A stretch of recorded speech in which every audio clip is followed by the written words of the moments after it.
One of the problems we have in discussing consciousness scientifically is that consciousness is irreducibly subjective. Now, this is a point that many philosophers have made, Thomas Nagel, John Searle, David Chalmers, while I don't agree with everything they've said about consciousness, I agree with them on this point, that consciousness is what it's like to be you. If there's an experiential, internal, qualitative dimension to any physical system, then that is consciousness. And we can't reduce the experiential side to talk of information processing and neurotransmitters and states of the brain in our case, because, and people want to do this. Someone like Francis Crick said famously, "You're nothing but a pack of neurons."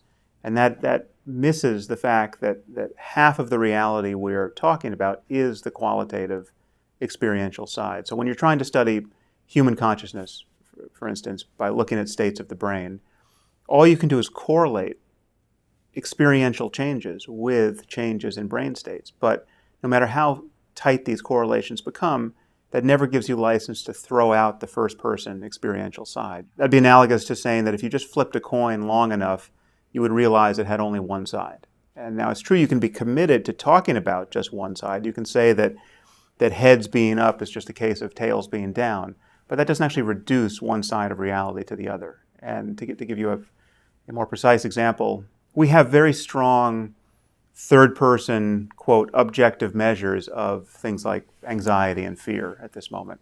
You bring someone into the lab, they say they're feeling fear, you can scan their brains with fMRI and see that their amygdala response is heightened. You can measure the sweat on their palms and see that there's an increased galvanic skin response.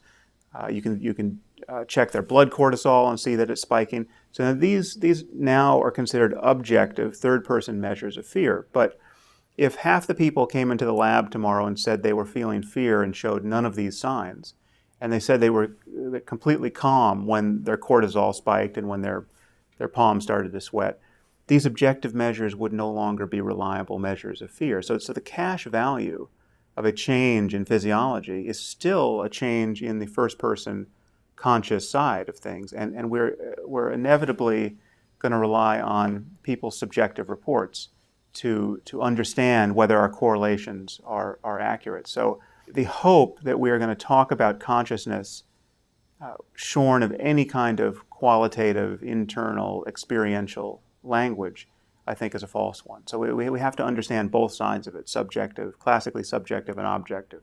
I'm not arguing that consciousness is a reality beyond science or beyond the brain, or that it floats free of the brain at death. I'm not making any spooky claims about its metaphysics. What I am saying, however, is that the self is an illusion, the sense of being an ego, an I, a thinker of thoughts in addition to the thoughts, an experiencer in addition to the experience, that the sense that we all have of riding around inside our heads as a kind of a passenger in the vehicle of the body. That's where most people start when they think about any of these questions. Most people don't feel identical to their bodies. They feel like they have bodies. They feel like they're inside the body, and most people feel like they're inside their heads. Now that sense of being a subject, a locus of consciousness inside the head, is an illusion. That is, it makes no neuroanatomical sense. There's no place in the brain for your ego to be hiding. We know that everything you experience, your conscious emotions and thoughts and moods and the impulses that initiate behavior, all of these things are delivered by myriad different processes in the brain that are spread out over the whole of the brain, that they can be independently erupted. We have a changing system. We are a process. And there's not one unitary self that's carried through from one moment to the next, unchanging. And yet we feel that we have this self that's just this kind of center of experience. Now it's possible, I claim, and people have claimed for thousands of years, to lose this feeling, to actually have the center drop out of experience, so that you just, rather than feeling like you're on this side of things looking in, as though you're almost looking over your own shoulder, appropriating experience in each moment, you can just be identical to this sphere of experience that is all of the color and light and feeling and energy of consciousness, but there's no sense of center there. So this is classically described as self-transcendence or ego transcendence in spiritual, mystical, New Age, religious literature.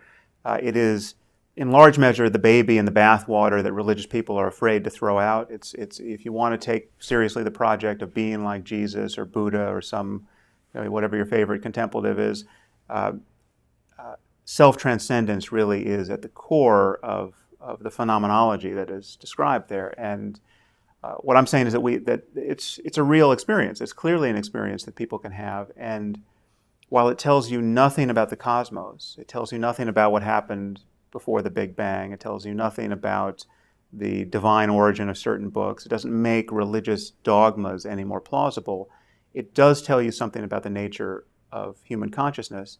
It tells you something about the possibilities of experience, but then again, any experience does. You can.